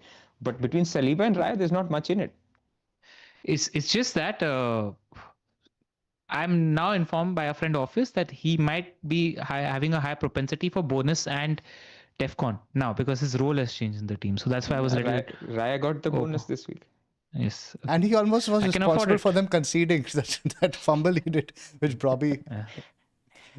It's I can needed. get Raya and Munoz in this week. It's an option. I could have got Raya and Palmer in the last week. I was 0.1 shot. Yeesh. That's how these Is moves that? just look back. I want to ask a question for people that have already used their wildcard plus. What do they keep in mind when they're long-term planning? So repeat that. Sorry. Well, For those people that already have used their already used wild a card. Like, Yeah, what piece of that advice? was the Raya thing, right? Yeah. That And you not can even hide him. Raya side. What players should they prioritize and avoid? Looking at potential doubles in 34. Like, which way Oh, to go? Like, live. Oh, so you have to see what are the highest odds of a double in 33, right? And actually Neil has that, because what you're trying to say is the best teams, those will double in 33, because those are the teams that are likely to reach the semi-final of the FA Cup. So you have to look at the opponents of those best teams, and those you should have. Like, for example, Burnley. Like, you should definitely have Dubravka, because it is very high chance that Arsenal make the semi-final of the FA Cup. Therefore, Burnley will have a double game week, quite high likelihood. Now, even though it's Forest away in Man City, if you're looking to bench boost, you want to have a Burnley like a Dubravka, because who cares, right? It's a bench boost. So it's stuff like that I would like to highlight. Go to game week 34. Look at who Chelsea, Liverpool, Man City, and Arsenal are playing, and Newcastle are playing Arsenal. So therefore, that is very likely to go into 33. So therefore, that's what you need to decide and make your call if you don't have a wild card left. So you need to look at this image and then the transfer algorithm image as well that Tokwam has also given, which gives a probability of doubles also. If you could open up that page, Zoph. Yeah, exactly, this one, where it tells you who's got a higher chance of a probability in 33 for a double as well. So you can go as per this as well in terms of just team building for the future. Exactly. So this is why it tells you, right? Burnley, Arsenal, Newcastle, because these are the teams that are likely to reach the semi-final. Now Burnley is here because Man City is likely to reach, and so that's he's just taken the odds for the semi-finals of the FA Cup. Got it. Cool. Let's do our teams. Short turnaround. So let's get into that. Captaincy call. We did an in-depth discussion with captaincy. Okay, this is my team. I'll go first. I've got a plethora of options, so I'll take a couple of minutes here in terms of what I can do, and I've got some spicy moves lined up. Verb, Timber, Gabriel, O'Reilly, Richards, Palmer, Fernandes, Boomer, Rogers, Haaland, Evan Nielsen. Firstly, do you guys agree that Evan Nielsen is the cash cow that I need to get rid of to fund my Arsenal guy? Would you get, if you're looking at all the Can't touch attackers, your midfield. You can't touch the midfield at all. The midfield is absolutely perfect. I just think it has to be Evan Nielsen. It has to be Evan Nielsen because he's not been pulling up trees either. Yeah, he's missed 2 big chances also. Plus, I thought he could do better. Yeah, at the weekend. But so the potential moves are, I do Evan Nielsen to Kai, and I can fund it in 2 ways. I do either O'Reilly to like a 4.7 million defender, or I do Dorgu to Hill. So it gives me a little bit of squad depth as well. That funds Evan Nielsen to Kai. I get my punt, and then in 2 weeks I turn Kai to either Ekitike or Thiago, and I've got depth in defense, and I keep O'Reilly, who has a couple of decent fixtures actually. I don't think he's got the worst fixtures. Good fixtures. Other option is I go Evan Nielsen down to Tolu or Mane, and I convert O'Reilly to Saliba. And the third spicy move was I go Evan Nielsen down to Strand Larsen because I need my striker for 2 weeks. And that striker is going to play Burnley and Wolves at home in the next 2 weeks. And I convert O'Reilly to Calafiori. But that's a risky move where Calafiori doesn't look that thing. But I do know I have to take some future hits. So if I don't want to do O'Reilly to Calafiori, I can do O'Reilly to Saliba, who's much more guaranteed and he's got a little upside in the attack. And I just convert Dorgu to Hill right now. So that buys me an extra player, and I fund Strand Larsen and Saliba instead of Strand Larsen and Calafiori. And the fourth or fifth move that Pras actually suggested right now is I can do Evan Nielsen to Mane, Bart to Raya, and O'Reilly to Munoz. Ooh. I think I got a little bit stuck in that one striker setup, right? Yeah. Especially when next week's and all you're going to want Thiago. No, I'm not stuck. Palmer's the cash cow. You have to wait a couple. It seems a lot of transfers. I think the first move you mentioned, that seemed really clean to me because you're sorting out 2 issues. Because the Dorgu spot, you're moving on to Hill. who's looking like a great pick now. And Evan Nilsson, you're getting the spot in at this for Havertz, who can easily become Thiago. They're saving a few transfers there. Yeah, but I'm also thinking about ceiling, and so the Strand Larsen plus Saliba plus Hill move, because it's a transfer I have to make in the future, and I'm buying an extra player for the double right now and just adding some squad depth, I because don't you never think know when JSL rotation is there. You read his comments. In fact, you sent them to me again. I forgot to load them up here. He's not fully like gelled with the team as such in the same way yet. Burnley and Wolves at home. It's just a fixture play. They're terrible. It's Eddie Nketiah 2.0, man. When you have Yeah. two home games like this, you don't say no. Yeah, I exactly need him for 2 games. Immediately getting converted to Ekitike or Thiago later. So I'll weigh it up. I've got like a bunch of moves. Dude, I didn't know you're considering Strand Larsen, because that's likely going to be my move. But I'll come to my team in a second. Yeah, because I have exactly 6 million for a striker if I do that. So like, and I actually wanted to do just Calafiori and Strand Larsen and just go ceiling chasing, but I'm a little worried about Calafiori's minutes given his performance in the last game. Because I was talking to Rico from our Discord, and he's like, Calafiori is nailed on, like he's a 65-minute sub guy. So you're almost even taking off the chance of conceding a goal in the last 25 minutes. Like that works also in his favor, right? Because, so yeah, let's see. But O'Reilly is also a decent hold, I think, now. Like City are improving defensively. Gay is showing some He's form. playing in midfield as well, so he's making more runs into the box too. Yeah. But Luke was saying that Ait Nouri is probably now the preferred left back. So you need to believe that he keeps playing in midfield. Yeah. And also just a problem I'm going to have in the future. I don't want to hold him on, right? 31 and beyond as well. So like, I don't mind getting rid of him. Saliba is another thing that I had thought of is that whichever player I play, I want that player to play against Spurs also. I do think Kai plays that Spurs game. Because it's such an important game, and right now his role improves, and Saliba plays that Spurs game. I'm not confident Calafiori plays that Spurs game. Agree with that. Yeah. So what's your recommendation, Pras? I think Evan Nilsson to... You can't do Evan Nilsson, Strand Larsen, Verbruggen, Raya. Can you not do that? I could do that. 2.3. I think you're just short. How much is Raya now? 5.9? 1 second, let me just see. Strand Larsen 6.1, Evan Nilsson's on 6.2, 1.1. I think you're a bit short, brother. I'm a bit short. 0.4 million short. Yeah. Otherwise, that would work nicely. Calvert-Lewin? Nah, Calvert-Lewin is ill, by the way. Oh, He's and not his fixtures are not the best. Fixtures are poor. Yeah. The fixture. No, but if I'm going for a 6 million striker, it's Strand Larsen. I'm pretty convinced about that. Yeah, this is a fixture play. Or I go down like proper cheap. So that's where I'm at the moment. I'll see. I'll watch some Arsenal highlights, see how Kai looks. Kai's look good from an attacking one other thing. Tomorrow is the Crystal Palace Glasner's presser, where we will know if Mateta is having surgery or not. For me, personally, that is a big thing on whether I go Strand Larsen or not. Because you just never know. Randomly, Mateta shows up for one of the Premier League games, right? Yeah. Correct. Let's see. And I've got 2 free transfers, and people are wondering. So if I take the third move, it's for a hit. And it will be to fund an extra player in 31 also. So I'm okay with a -4 after the week I've had spending some points. Want to process, Steve? Yep. Go ahead, Pras. Before I do, people like the video if you've enjoyed what you've watched, and subscribe to the channel. We've slowed down our subscribers a lot, so please, that would be much appreciated if you can. 30-40% people don't subscribe, so please do us a favor. I also think this is the third video. I think we forgot to just ask for a plug for a like, subscribe. This is why I remembered. So this is why I did it just before my turn.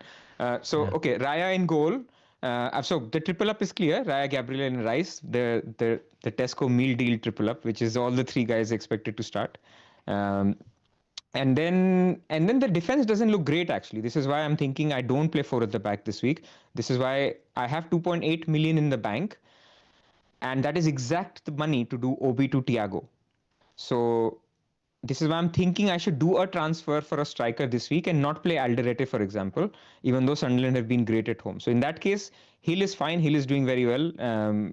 He's good for DEFCON, and okay for clean sheets against Everton. And then Van Dijk is not very good, but it's okay. I'll just play him anyway. His DEFCON actually has improved a lot over the last few weeks. And just like fixtures are great in the future. Now he's a hold. Yeah. So I'm holding him. I'm holding him till 30. Yeah. But I'm not happy about it, but it is what it is. Midfield looks fine. So I'm quite bullish with Enzo. Enzo's role was actually quite good. He had good chances, but I'm not saying it's unlucky because he was lucky in the previous game. So these things balance themselves out. But having him for Leeds and Burnley is nice. Bruno is nice. Mbumo is now looking good. And Haaland and KTK look good. So I think the team otherwise is fine. And I think I will make that transfer. Now the question is, tomorrow if I find out that Strand Larsen is good to go and Mateta is having surgery or he's going to miss a couple of weeks, then I will get Strand Larsen 100%. That's the point. Then Strand Larsen plays the 2 home games. And this week Alderete can be benched. Next week I'll see. Maybe Van Dijk against Forest can be benched. So, and then that spot will become Thiago. But if there is still question marks, then I'll just go straight to Thiago and then play Thiago this week. So that's where I am. Yeah. So you see enough of an upside trust in GSL for the next 2 to spend an additional transfer there? Because you're not using the extra cash. Yeah, because having Rhea gives me that 1 extra transfer luxury. So I can use that extra transfer and still have a decent team where I'm not even playing Alderete in game week 31. Yeah. So I have transfers. Of course, things can go wrong. But I have to chase it, man. Like if I can get there and if I have the luxury, why not? Like these are the 2 best fixtures on paper. Home to Burnley, home to Wolves. I'm with Pras. Palace are an opportunity. Whether you go Munoz, Sarr or Strand Larsen, Palace are an opportunity. I want to take a second to talk about Palace also. I love what Glasner did as a setup also because I thought his biggest weakness was the third center back. Canvo or whoever was playing there was not doing well. So what he did is he played the experienced midfielder there, Lerma, and they just looked a lot more solid with Lerma. He couldn't do it in the earlier game because Wharton was suspended for that game. So now having Wharton and Hughes play in midfield, experienced Premier League pros, and Lerma as the third centre back just works in their favour. So they've worked out well in terms of the setup there at Palace. I like the setup now. And they dominated Brighton, by the way. It wasn't like a close game. I was watching that game. Like Palace were really good in that game. Anything else to add here, guys? Pras, can you afford Poch to Sarr? I can. But see, this is the problem. I like it and I would prefer it. But then I need 2 transfers to get to Thiago in game week 27. And at that point, I'll want to deal with Enzo as well because he's playing away to Arsenal. So while there is upside there, which I recognize, I'm putting myself more in a hole for 31. So in that case, I will avoid. I love Sarr as a pick. I think he has great upside, better than Strand Larsen. But in my structure, I just can't get it. And you don't see... Actually, now that you mention it, I think we probably need 3 strikers after 2 weeks. If you look at predicted points, game week 27, 28, 29, 30, the 3 strikers highest predicted points are Ekitike, Haaland, Thiago. Yeah, so I want to have that structure by 27. That's a great shot. Need to think about that for the future. I'm not as bullish on Ekitike as you guys are because once the Champions League round of 16 again comes, there's a minutes concern over there. You can chase with words as well. I think it's structure dependent, but I think both look very on it. They can't afford to not play their 5 points off European spots. Like I don't see a world in which now he gets benched. That hasn't changed from league. 2 weeks ago. If the guy isn't fit enough, it depends if his fitness is built up. That's a separate aspect over there. I'm not worried about his minutes now. Like he looks on it. He looks like their best player. They have to use him. That's what he said 2 weeks ago. But that doesn't happen. It all depends on the medical department, right? But I think he's over his fitness. They have free midweeks coming, right, Zoph? Like they're not in the. They have free midweeks coming, right? Because they're not in the qualifier. Have this one, right? but then later on, then the round of 16 starts, right? That's when again that is the concern. That is we're talking after 29. After 29, again, that's what I said. For long term, up to 28, 29 is fine, but again, 30, 31, that's a concern again crops up over there. Because then you have Tottenham, Brighton, for example, you have a fixture European before that. Things like that. He'll start Spurs and Brighton. Those are good in. Like I would be worried about West Ham at home and Wolves, but it's fine. There's enough gap between the two, and he's going to get 2 midweek breaks before that. Okay. So absolutely, if you have him, there's no reason to sell him. But in terms of you guys mentioned, in terms of looking to prioritize 3 strikers, I'm still not there yet. In terms of you can get Wirtz instead of Ekitike. Like I think getting a Liverpool attacker would be nice for Wolves away and West Ham at home. And even the other two fixtures, the Brighton game, they're good attacking fixtures. Spurs, we've just seen what Man United did to Spurs. So I think those are good 4 fixtures that if you don't have a Liverpool attacker, I think Wirtz will be very popular in that run. Also, you just genuinely consider a structure to get him off. Like I wouldn't tell you if I didn't strongly believe in him. Fair shout. Open mind as always. Yeah, I know. That's why I told you. This is my team. 2 free transfers, 0.3 in the bank. Verbruggen, Timber, Gabriel triple captaincy is currently active. I noticed neither of you guys have done it yet. Is it just because you weren't feeling confident, or is just like a last minute decision there? I don't. I'm very skeptical of untoggling my toggles, so I just wait. No, I have it on. I think I sent it to you before I put it on. Yeah. Also, you do have it active. That's interesting news, Pras. Yeah. So that again, once you put it on, it always takes a bit more to take it off, right? I feel that's what I've given myself the decision now. I think if I had to put it on, I felt a bit hesitant. But now to take it off, I'm now searching for a reason. Why should I take it off, Gabriel? Do you understand the different in mindset over there? Yes. To a certain extent, and I haven't heard recently a good reason to take it off. Maybe potential things could be better, but on its own in isolation, it's a good call this week. I think we can all agree on that. 100%. Had Man City lost yesterday, I would have 100% triple captain, regardless of what I feel about the future. Because then you're like, okay, league is almost gone. I get that. Timber, Gabriel, O'Reilly, Rogers, Rice, Bruno, Enzo, Bumo, Haaland and Thiago with Krupi, Mukiele and Hall on the bench. So I'll be rolling a transfer. I think this doesn't read a transfer. The next moves I'm probably looking to make are in 28 when I'll probably downgrade Enzo to Wilson, and at that point I can upgrade Rice to Wirtz with that money. General path. But so obviously no team Are you selection. not looking at Krupi over Thiago? No, man, we had this discussion last week also, you remember? Never bench a penalty taker. Oh, yes. Also nice insurance against the Arsenal. Absolutely, defense. They do score. Although they don't seem to want to pass to him anymore. This guy's getting a big chance in the 91st minute and he's dummying it. When his teammates are refusing to pass to him all game. I was just screaming like, what are you doing? Yeah, the rumor is Haaland wasn't celebrating the winner. He was celebrating a little bit of gap now between him and Thiago in the Golden Boot race. Oh man, that gave us so nuts in the last video. I thought the penalty, when they were going the VR check, I thought it was for the Liverpool pen at the other end, not for the Sobo red card. So did I. And did you see did you follow the discourse on Twitter? They didn't show a single replay of the Liverpool pen. It wasn't discussed in post-match analysis. Nothing of that, which does seem a little shady. I'm not going to lie. Like I would like to have at least seen a replay of what happened there. None of us saw. Here we go. FA wants the league to go long. Yeah. We're football fans at the end of the day. But that was strange. Like I still don't understand why you just don't allow the goal. Like what is the problem? That everybody said that common sense wasn't in play. The mini league guys had Soboslai, man. It's pretty obvious. Yeah. Actually, Bawa made a very interesting point. Actually, I want to give a shout. Don't look at the chat if you all haven't. Who do you think is the second highest FPL point scorer in Arsenal? Timber or Raya? No. So the answer is Zubimendi. Zubimendi.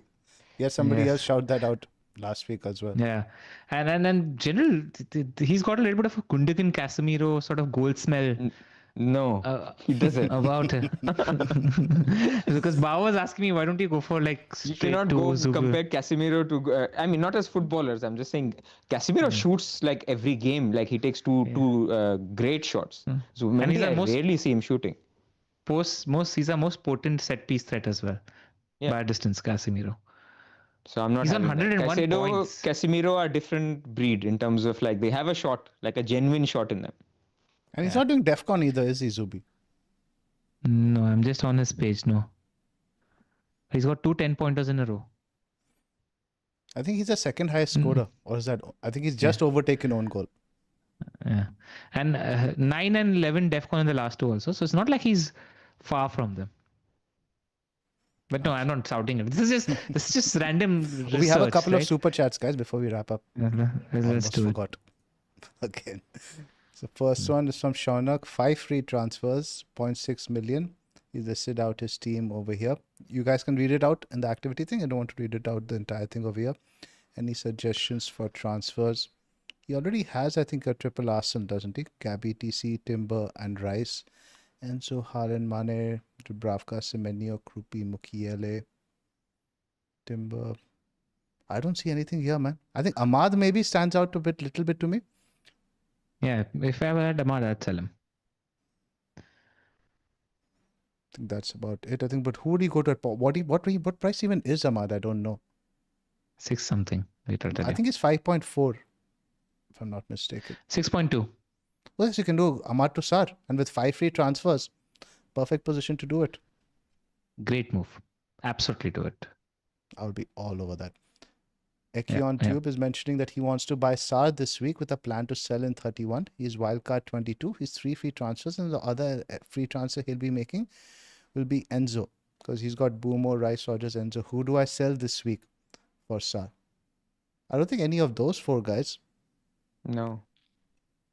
Who's your 5th midfielder? He's not mentioned that over there. Will be Enzo to Wirtz in 28. So he's got Bruno, Boomo, Rice, Rogers, Enzo. This is the same thing I have. Does nobody really want to sell? You just have to say, I can't get there. I've got good enough players. You can't jump on every bandwagon. And this is where luck comes into it, right? So Sar scores a hat-trick one of these weeks and you're like, okay, I just didn't have a path. It is what it is. If at all you want to sell somebody, I think it'd be Enzo. If at all. Because one thing that has come out of Chelsea news, I don't know, we didn't see the Rosena press conference, is that Santos limped off injured. If that is the case, then Enzo goes back to playing in the double pivot and he doesn't play in the role that he played in the previous game as well. So watch out for that news. In that case, I would go Enzo if you really want to force the issue. It's a fair shot. Similar fixtures, but obviously Sar plays much closer to goal. Yeah. Thornfields, bench boost 26. He's got Rhea. I think who's he bench boosting? Let's look at that. So primarily he's bench boosting Bueno and Hill. And who's the third guy to maximize it? And Krupi. Does Bueno start every game? I'm not even keeping track of Wolves defenders, no. And even Hill has Everton away? It's not a fantastic... Bueno.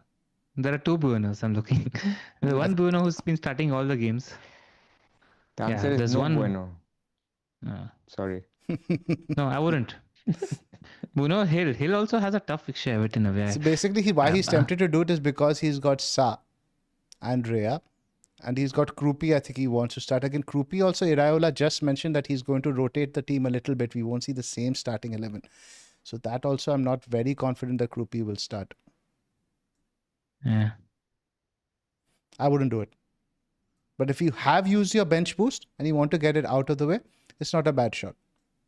No, I wouldn't do it because Pras has put it in my head that save your bench boost, man. For 33, it's a 150 point bench boost. Yeah, but Pras, if he's already used his wild card, then he'll be fighting fires by that time. If he has Sa, there's a very high likelihood he's already used his wild card. Yeah. Nobody has made a transfer for Sa. Then use it. Then try to get more expensive players into your team. That's the only thing. Yeah, but it does. I'll tell you what. I'm forcing myself to do it. I'm not feeling it. That's about it, guys. Let's wrap up. All right.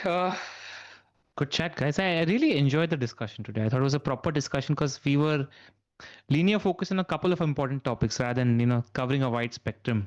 So we could dive a little deeper, which was quite nice. And we have a bit of a break now till the next pod. Yep. That's it. Keep your notifications on. We'll be back next week, right? Next Tuesday after the FA Cup. But it will be it'll be obviously a slower week. Do you want to do next Tuesday or do you want to do it Thursday after the Arsenal game? Oh, actually, we'll decide. Let's we can take that offline when we do that. If that is the case, we could just maybe come on Thursday, Friday or weekend and do just a review 1 hour piece of content. Like Zoph and I can just come on and do that as well. So we'll take it as it goes. And I can do the team selection on Monday, and I can talk about the FA Cup implications. So we could flip it a little. We could see. Yeah. Either way, so that do subscribe and keep your notifications on so you don't miss it. Exactly, guys. And good luck with your moves and have fun while doing it. First double game week of the season. Let's go. All right, man. Cheers. It should be fun either way. Yeah, it'll be fun. See you guys next week.